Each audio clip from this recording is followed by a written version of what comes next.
that I was personally looking forward very much to this play. This play was told by His Holiness Janmashtami and His Grace Madhavananda Prabhu, and its story from Skanda Purana. And it was directed, and the play script was written by our dear Ananda Vrindavan Mataji. One Hare. So she really put so much heart into this play, and you can imagine how much of energy goes if you have so many actors, as you will see today. So as I said, the drama is, the title of the drama is Who Can Claim Krishna's Heart?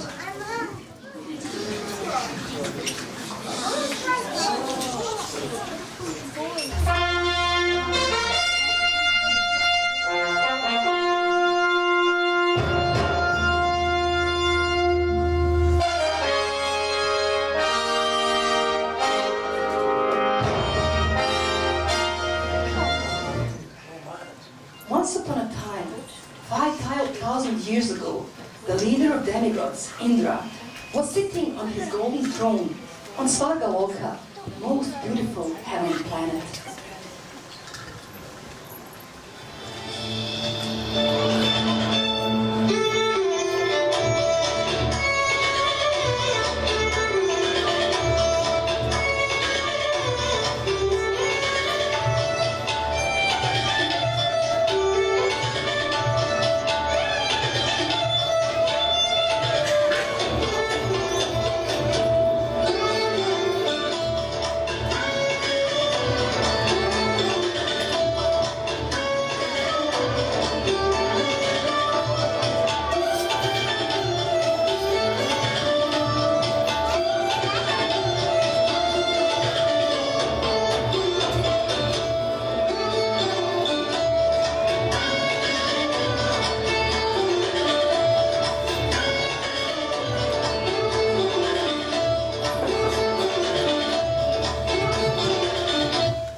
Your Highness, O most powerful Mahendra, sage among the demigods, Narada Muni has come and is asking for your reception.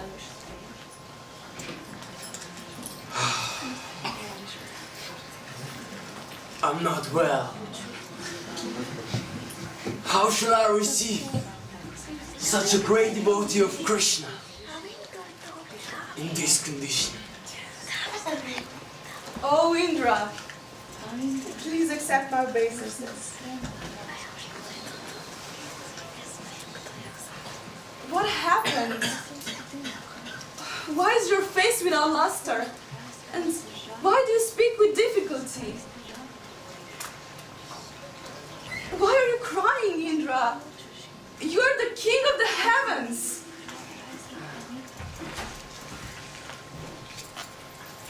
How should I say it? Oh Narada, I am such an offender. My envy has completely ruined me. So many times I treated Krishna badly. But the peak of my ignorance was when some time ago Krishna appeared as a child in Vrindavan, and I didn't recognize him. At one point, Krishna had stopped the sacrifice meant for me, and he directed it towards the Govardhan hill.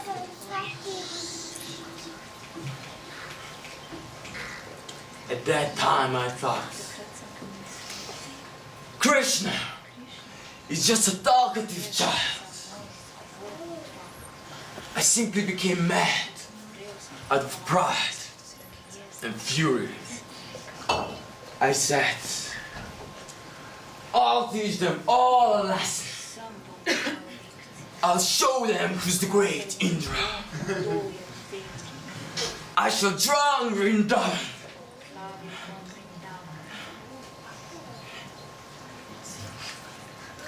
I sent torrents of rain and devastating clouds all over Vrindavan. And thus, I tried everything in my power to destroy Krishna's village and his dearest devotees.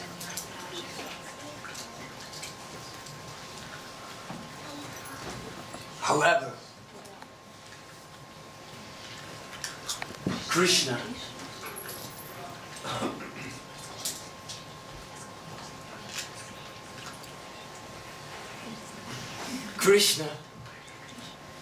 defeated me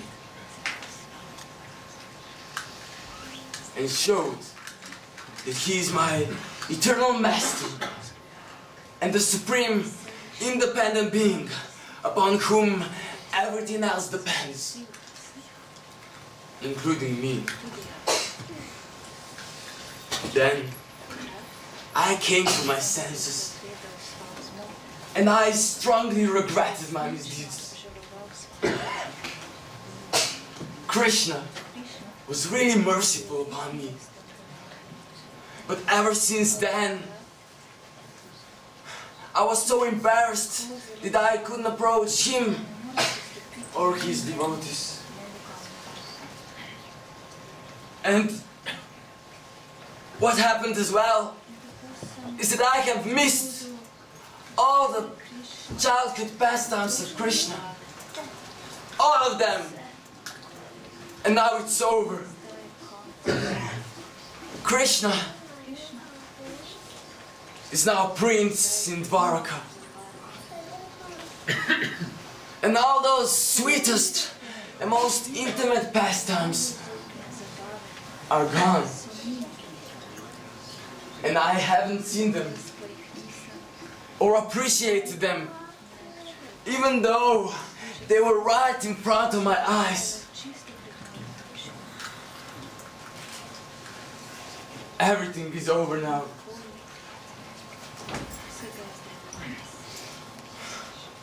Oh, Narada, how shall I forgive myself for this? How shall I be alright? And why should I care to live any longer? Indra, look at me. Do you really want to see Krishna as the coward boy? Yes! I would do anything, just for one single darshan. Your wish is good, and therefore, do not worry, it will be fulfilled. Oh, Narada, how is that even possible? Don't you worry about it. If everything goes according to my plan, I will call you. When that time comes, be prepared and immediately come, so you can see what your heart wishes for.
Thereafter, Narada departed for Dwaraka and went to the palace where Devaki, Krishna's mother, lived. Devaki was happy to receive him.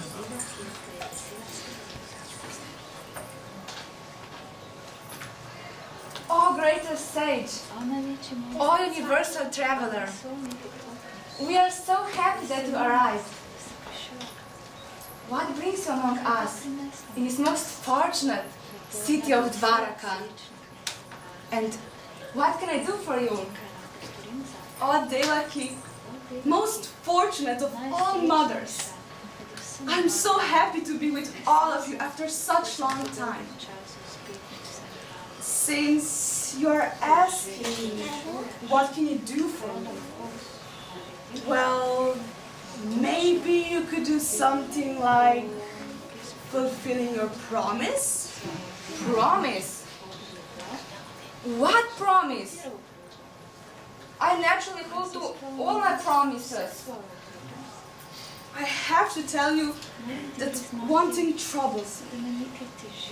Perhaps you remember when you and Vasudev were in prison, and when the evil Kamsa killed your children, one after the other. And then the 8th child appeared in your womb, Krishna. And you were very much worried about his life. Then, out of fear for his safety, you chanted different mantras for his protection and prayed to all the demigods. You said, "Oh, Devatas, if only this child could escape Kamsa, if you help his safe delivery and save him from Kamsa's evil hands, I promise you to organize the biggest yagya in the universe and shower you with all the honors and gifts. Just help me." Do you remember this, Devaki? Oh, yes! I remember. But somehow I completely forgot about it. You know, first, Krishna appeared in prison, and out of fear of Kamsa, Vasudeva immediately took him to Vrindavana. However, Kamsa continued with this oppression and constantly kept sending different demons to destroy little Krishna. Agasura, Putana, Keshi. I lived in constant anxiety and fear for his life, and thus I completely forgot about my promise given to the demigods. I'm sorry. I'm so sorry that I forgot about that. What should I do now? How do I repay for such an offense to the devas? Narada, please, instruct me. It is not good to forget about the given promise. Still, it might not be too late, Devaki. Maybe you could do something now, and in that way repay to the demigods for their help. All right, certainly. I'll be more than happy to do that. Just tell me, what should I do? Fine. Invite all the respected demigods and sages from the whole universe to Dvaraka to take part in the biggest yagya ever witnessed. There should be hundreds of brahmanas. We shall organize the biggest festival and invite all to come and glorify our dear Krishna. And Krishna, he will personally conduct the yagya and offer oblations into the fire. Wonderful! Wonderful! Thank you, Narada. I will personally make invitations And if I may request you, as the most famous universal traveler, to go to every corner of the universe and deliver them to everyone.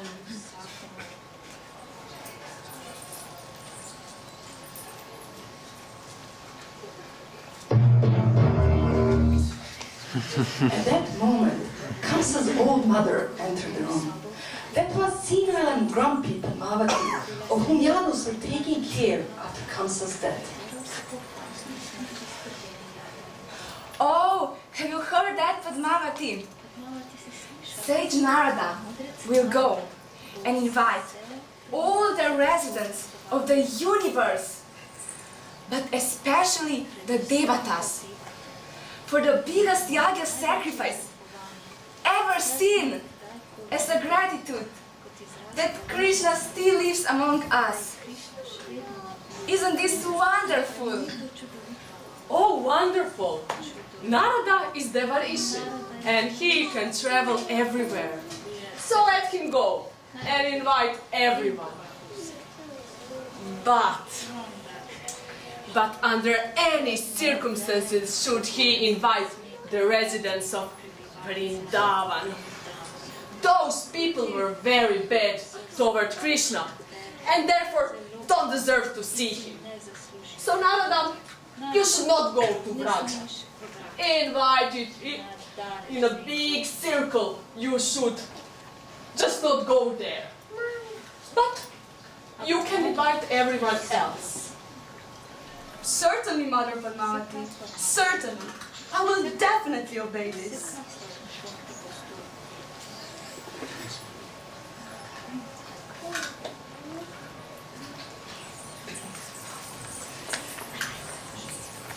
And then the mischievous Narada Muni went straight to Vraja. Before inviting any other demigod or sage, he went to Vraja. Narada is famous for his transcendental tricks because he often does something unpredictable, contradictory, and stunning.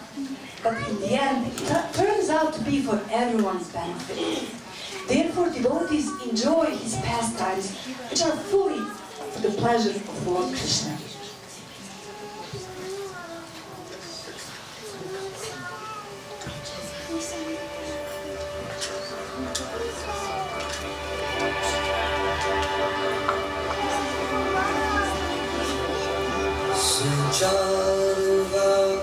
Mangalam Sukanaratnakundalam Suchachitanga Chandana Namami Nandanam Namami Nandanam Namami Nandanam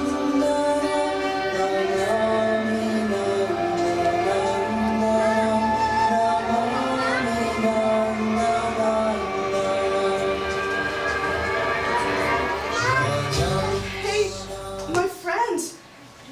Tell me, is this Raja? What happened to rich bosses? What happened to Krishna's dearest devotees?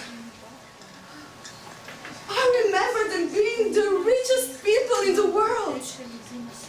And Krishna personally made sure they have anything they wished for. And now, look, all of them are dressed in simple white colored clothes with no ornaments, no decorations, no jewelry, no gems, nothing. What happened to their opulence, and how did they end up in such poverty? What happened to the desired trees that used to give them anything they wished for?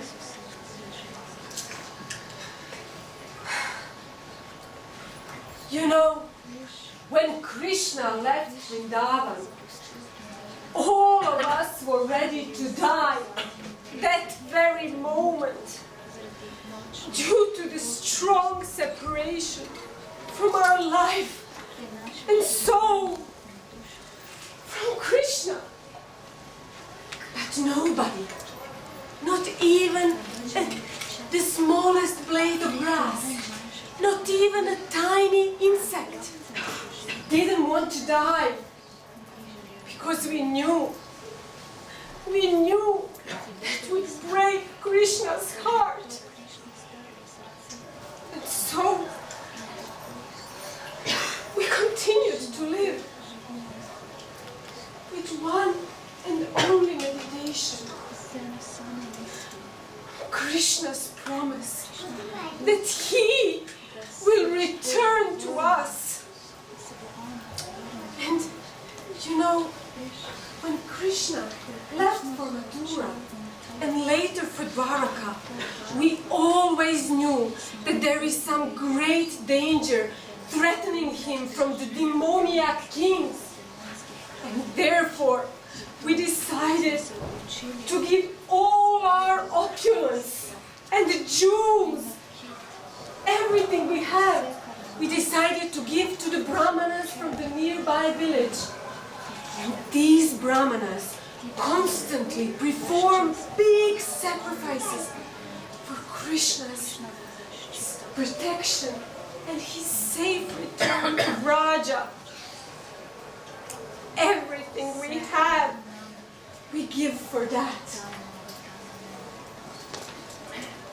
Without Krishna, we consider ourselves just beggars, and therefore selling off our property doesn't seem like a big loss to us.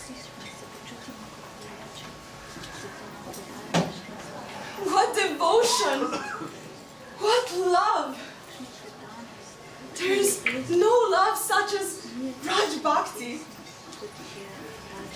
Whether they look rich or poor, Krishna is the only wealth of rich Basis. All glories! All glories! Could you please tell me how may I find Krishna's parents, Nanda and Yashoda?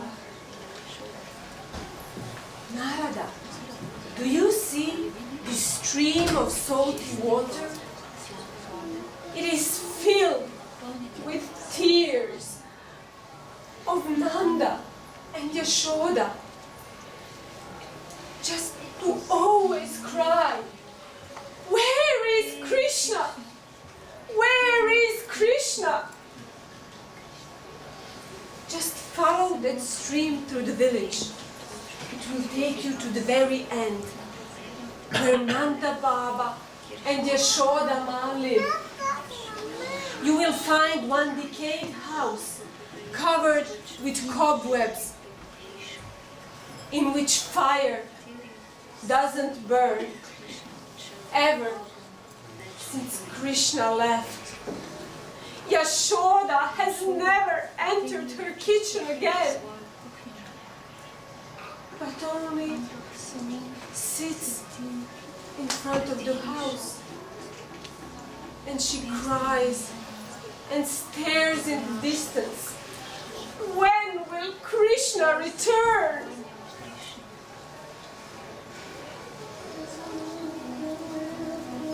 Narada started following the stream of tears.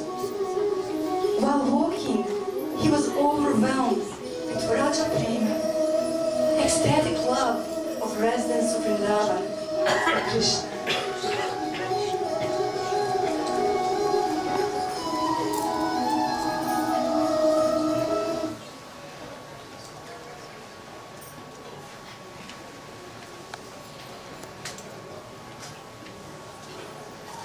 Narada. Oh, Narada. Have you been to Dwaraka? Have you seen our Krishna? Our Kanai over there? How is he doing? Is he eating well? Does he have good appetite? Oh, Narada, tell us everything about Krishna. Don't leave out anything. Does he ever happen to remember us? His poor mother and father? Oh, best of all people, Nanda and Yashoda, accept my obeisances. Believe it or not, I'm just coming from Dwaraka, and I'm bringing amazing news. What is going on? Is Krishna all right? Yeah, he's fine and great. You know, Krishna is organizing the biggest yagya in the universe. And I was asked to invite all the demigods and sages and the rest of the residents of the universe. So I'm traveling everywhere with invitations for the best festival ever. Everyone is invited. It's wonderful. It's wonderful. You must be coming to inform us. We will come for sure. We'll get ready right away. We're going to see our Krishna. I'm going to see my child. Well, I'm not sure how to tell you this. What is it, Narada? You can tell us. Well, Speak freely. you know, there is one problem. I mean, you're not on the guest list. What do you mean? Well, not only you're not on the list, but it was strictly mentioned that you're not welcomed. Oh, I shouldn't have said any of this. I'm sorry. I'm so sorry. I have to go now.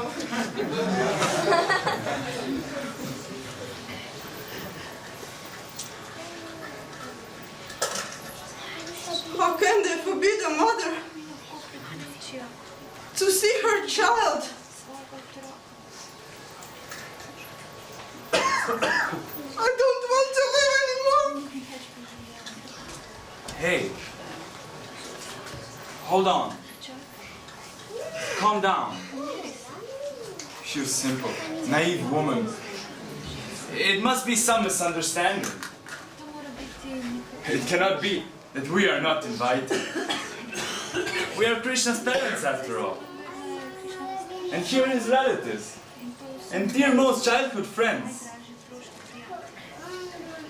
And because of that, we can go even without an invitation. You're right. Naturally, Krishna will want to see us. Of course. It was so silly of me to even think otherwise. Hey, rich bosses. Are we going to see Krishna? Yes! Take our biggest oxen. Prepare our best carts. Prepare the best, most delicious foodstuffs that Krishna likes to eat. Wear your most festive clothes. Play all the instruments. Because soon we're going to see Krishna. We are going to see And so the Brijvasis got ready in the best possible way. Their hearts filled with joy, anticipating to meet their beloved. They departed, carrying numerous gifts for Krishna, Balaram, Devaki and Rahini. They walked and walked for many days, but these days passed in a moment because they were constantly remembering their dear, most wonderful Krishna. Jaya Nanda Yashoda Dola.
triumphal and joyful procession reached Dwarka. They could already see from the distance that in Dwarka was already present all the universal elite, the leading demigods, their consorts, and most great sages and saints. Krishna was sitting in the middle of a big palace where the yagya was being performed, and he was personally conducting the whole sacrifice. Around him was a huge crowd of guests, musicians and chanters of the Vedic hymns, singing so loud so that nothing else could be heard. Dwarakadisha Krishna, the mighty Lord of Dwarka, was sitting before the sacrificial fire, having his back towards the palace entrance. He was totally absorbed in pouring ghee into the blazing fire, offering oblations to the demigods. Om Agni Devaya Namaha. Om Chandra Devaya Namaha. Om Surya Devaya Namaha. When the Brijbasis tried to enter the palace, they saw that the entrance stood the armed guards, who were sent by Pamavati, who wanted to make sure no uninvited guests would enter. Thus, the guards prevented Brijbasis from entering. Brijbasis were begging and crying, but nothing would help. How are we going to see our Krishna?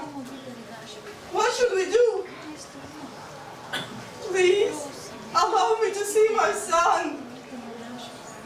How many times do I have to tell you? We cannot let you in. We got a strict order to not let residents of Vrindavan, if they come.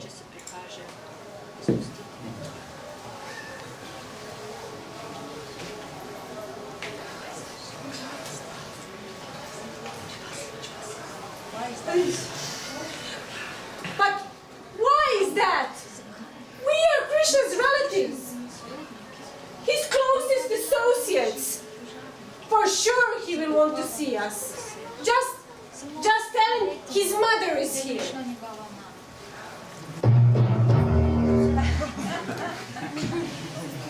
What do I hear?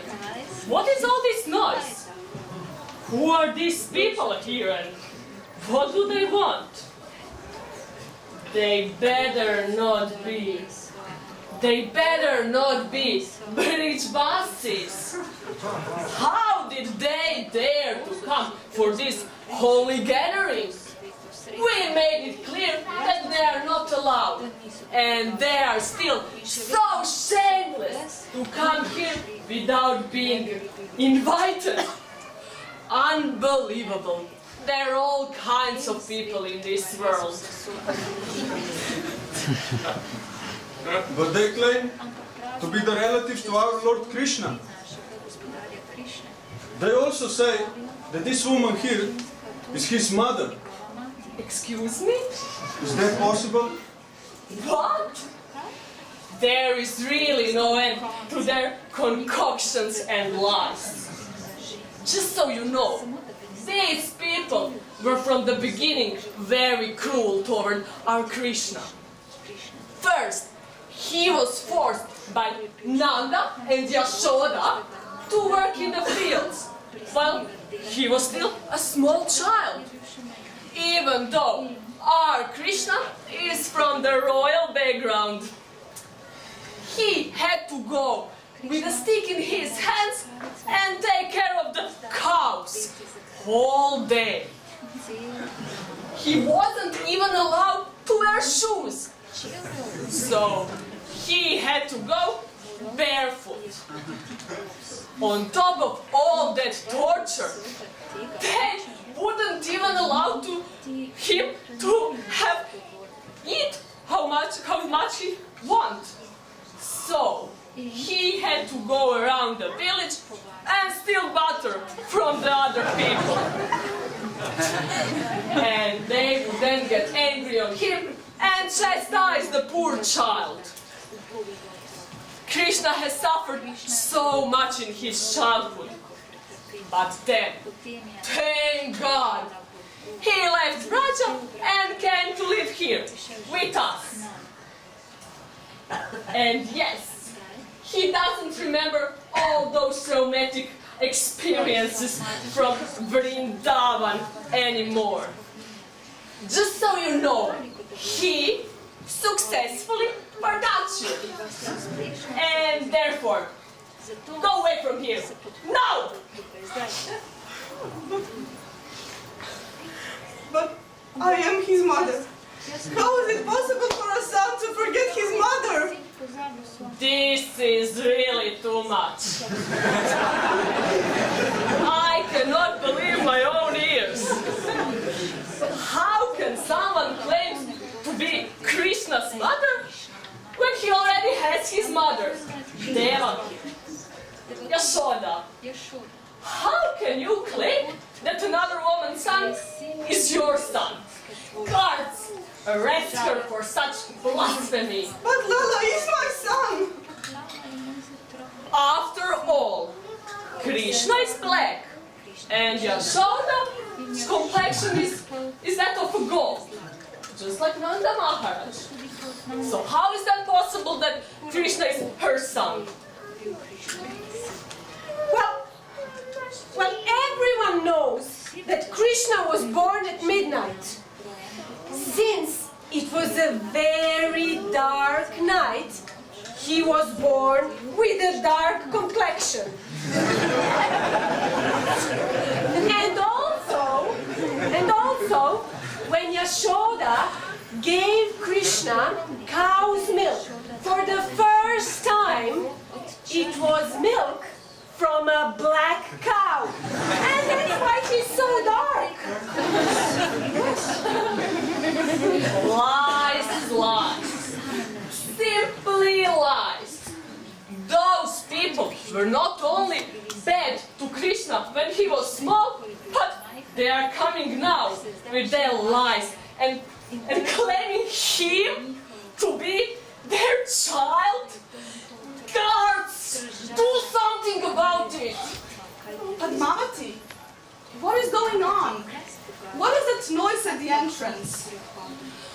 Oh, Narada, somehow or other, bridge buses heard that Krishna is doing this yagya and they came to see him.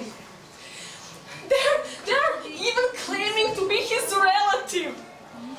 This woman here is claiming to be Krishna's mother. Please, Narada, say so that everyone here can hear. Who is Krishna's mother? I am his mother. Lala is my son. Everything is going just as planned.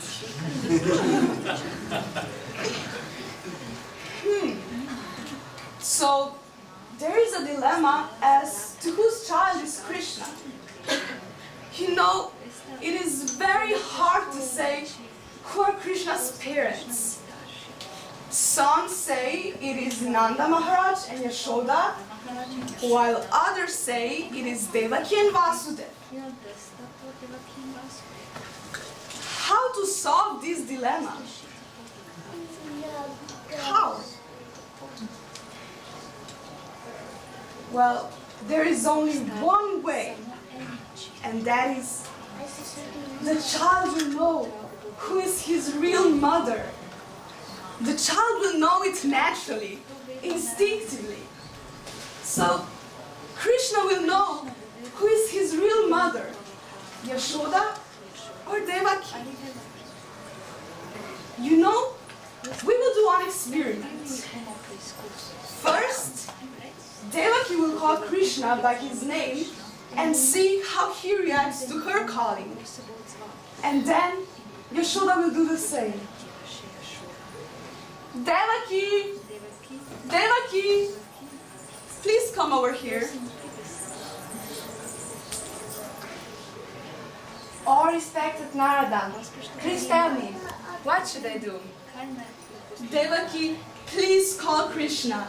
We need him urgently here. Call him to come to you. Sure.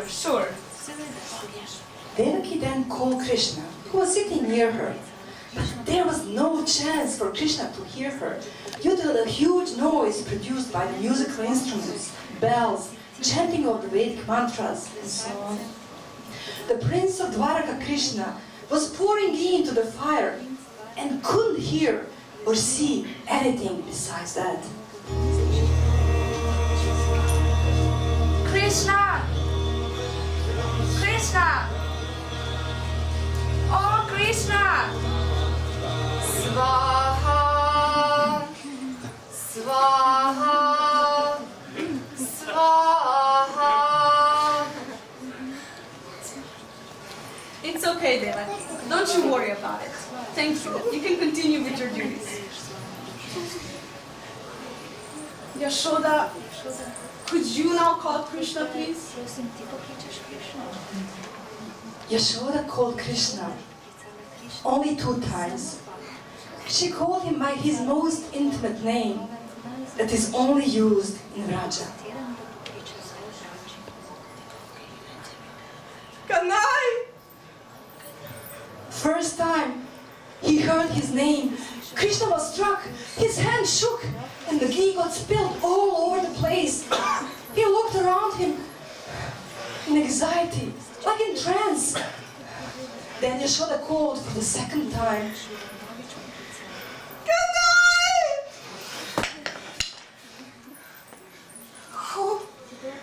Who is calling me? Krishna glanced around in anxiety, and when he looked at the entrance in a distance among other people, he saw Vrijvasis, and then among them he saw Yashoda. He shouted, Mother? Oh, Mother! Krishna swiftly ran towards Yashoda as fast as he could.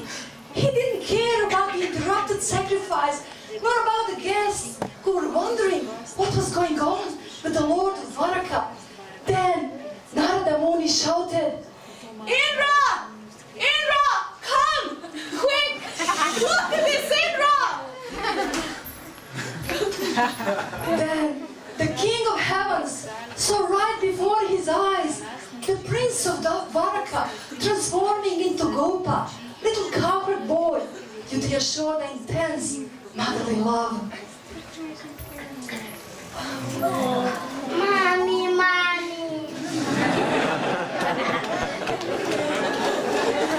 Mother Yashoda received Krishna with unparalleled love, which was so famous in Vraja. And Krishna couldn't resist without returning the same way back.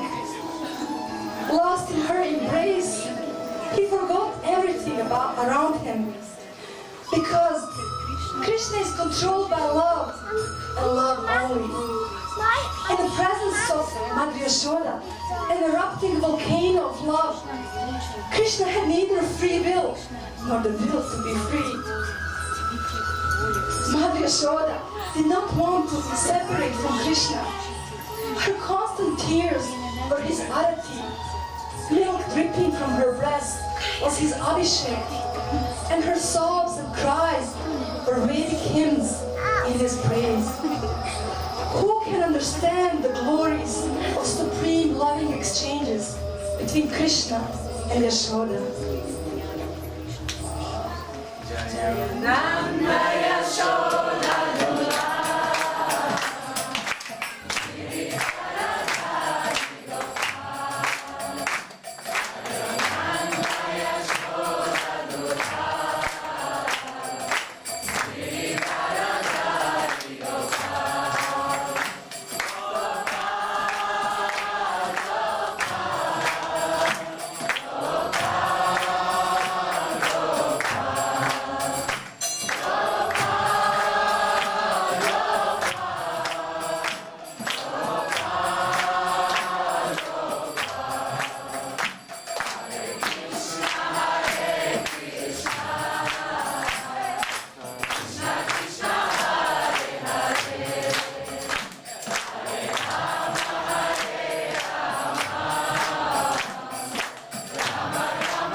so much for this really wonderful, sweet play. Hare.